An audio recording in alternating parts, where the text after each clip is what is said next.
Hello, this presentation is about gentrification in Portland, Oregon, and primarily about the policy formations within this city. And as of recent years, Portland was ranked as one of the most gentrified cities within the United States.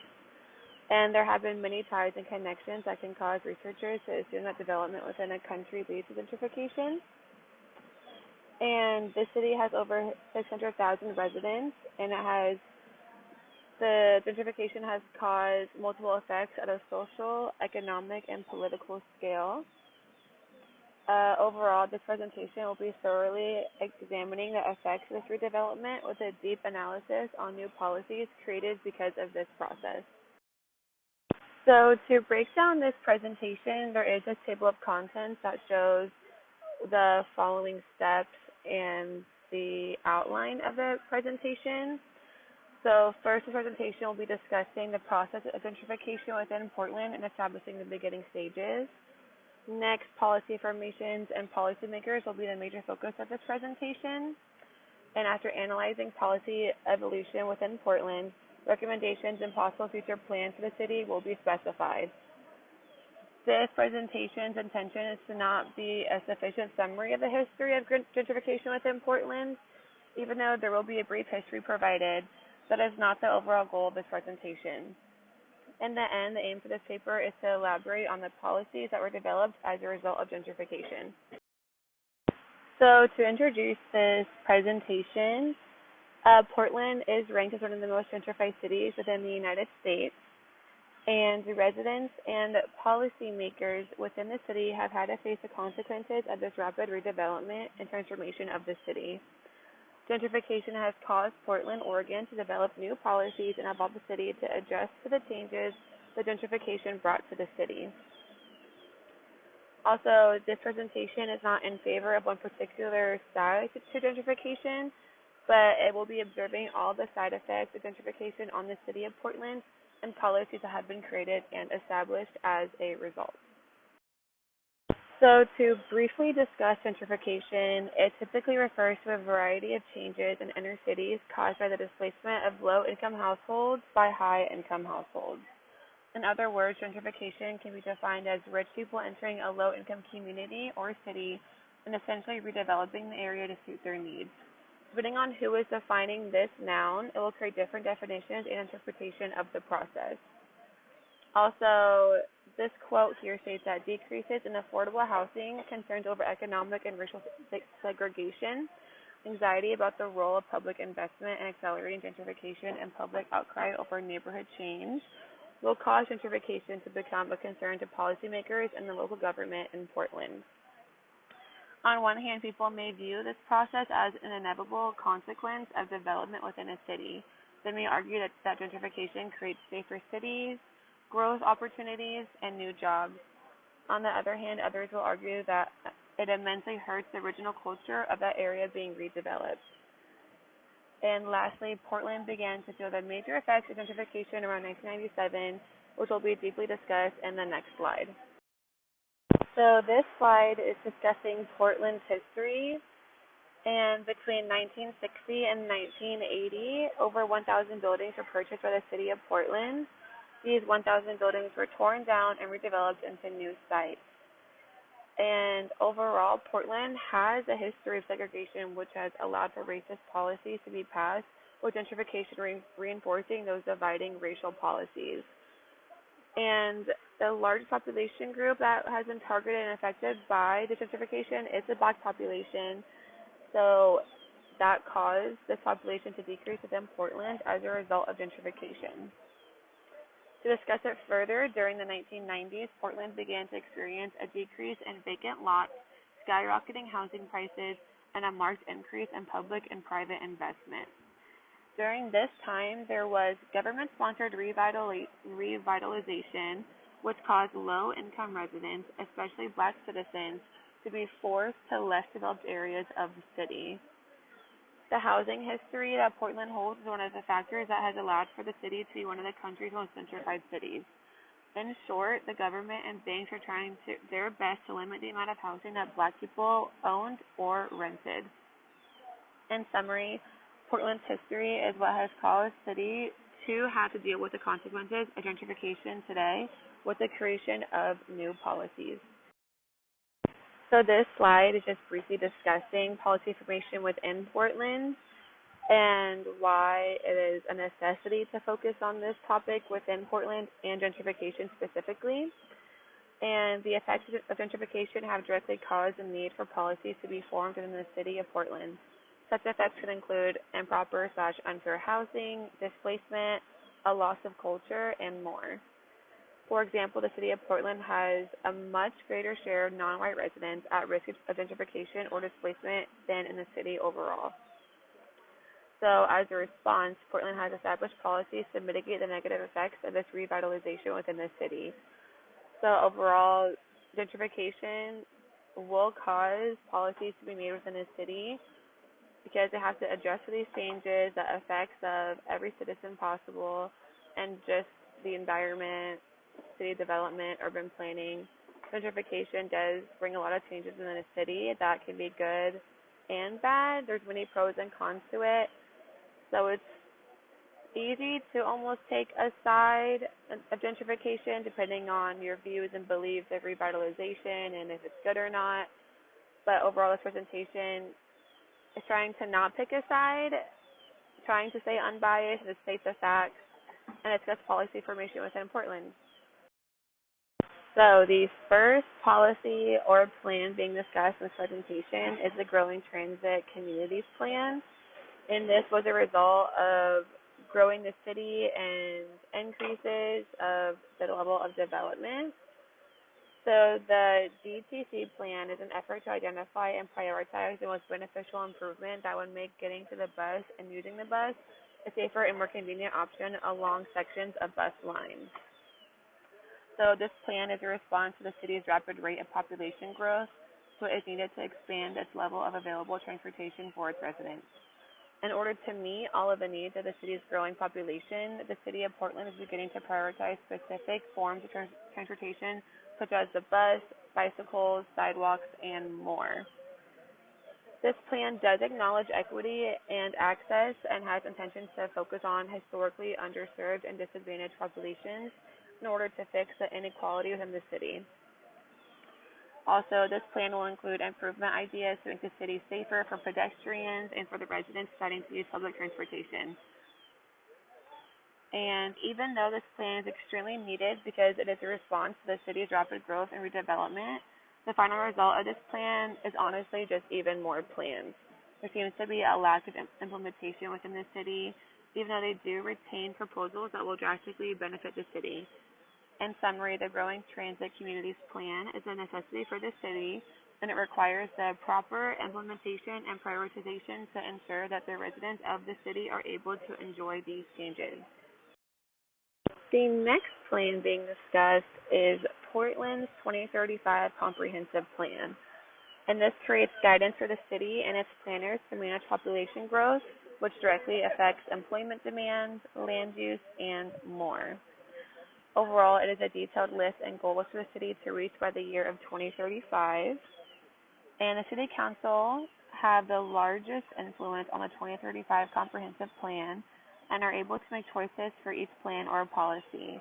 There are multiple processes within this plan that include the legislative process, the quasi-judicial process, and the administrative process. All these create a balance of powers within this plan. Overall, the 2035 Comprehensive Plan greatly impacts the quality of life that Portland's residents will face every day in the city. The plan includes a detailed document list discussing goals and policies for the overall community and urban growth, housing, transportation, the environment, and more. Lastly, the following link is a direct source to Portland's official government website, and it includes multiple links that describe each plan within the 2035 Comprehensive Plan. Next, the N/NE Affordable Housing Preference Policy was a response to the major housing crisis that Portland had to face because of the displacement that gentrification brought into the city. And the Portland Housing Bureau created this policy to prioritize impacted households and their descendants for new affordable rental and home ownership opportunities in the interstate corridor urban renewal area. So within this policy, there is a point system, and it is the basis of this plan, and families must apply for their points, which are based on their residency within North/Northeast Portland, past or present. This policy has created benefits for eligible users of this plan. So as you can see in the graph provided, that there each homeowner and home buyers increases each year within Portland. And in spite of this policy's goal to be a response to the housing epidemic within Portland, this policy is extremely picky, which means it will not apply to every household that needs it because of its fine requirements. This policy may seem like a deep solution to housing in Portland, but is only establishing a preference, not a true fix to the issue. Next, Portland Housing Bureau's Fair Housing Action Plan. This is to prevent any illegal housing discrimination and to ensure protection of minority groups and protected classes. This plan is focused on prohibiting discrimination based on a person's race, color, national origin, religion, sex, sexual orientation, source of income, familial status, marital status, military status, and physical or mental disability. So in the image to the left, it comes directly from the City of Portland's website, and it shows how the city is attempting to prioritize fair housing for its residents. The image has a banner that says neighborhoods are for everyone. So it just shows how it's trying to be inclusive of everyone, anything, anyone, who, whatever they are. And the fair housing has become a big issue since the start of gentrification within Portland. Gentrification typically causes underprivileged groups or minority groups to experience the negative effects of revitalization of the city. This has caused severe displacement of these groups because they are no longer able to afford the cost of living in certain areas of the city that they used to once occupy before gentrification occurred. So in order to truly implement this plan, the city is planning on working with certain groups who will help with the funding and support of this act. They are also attempting to increase awareness and education of fair housing within the city, such as specific training for each landlord in Portland. The last policy being discussed is Portland's 1977 population strategy. And this plan originates to the beginning stages of gentrification, and it was an idea of how to cope with the changing population that Portland was facing during that time.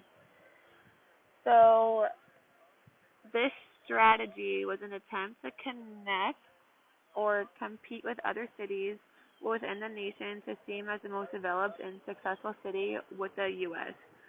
This strategy only wanted to attract families that would boost the economy, education system, and decrease the need for government programs.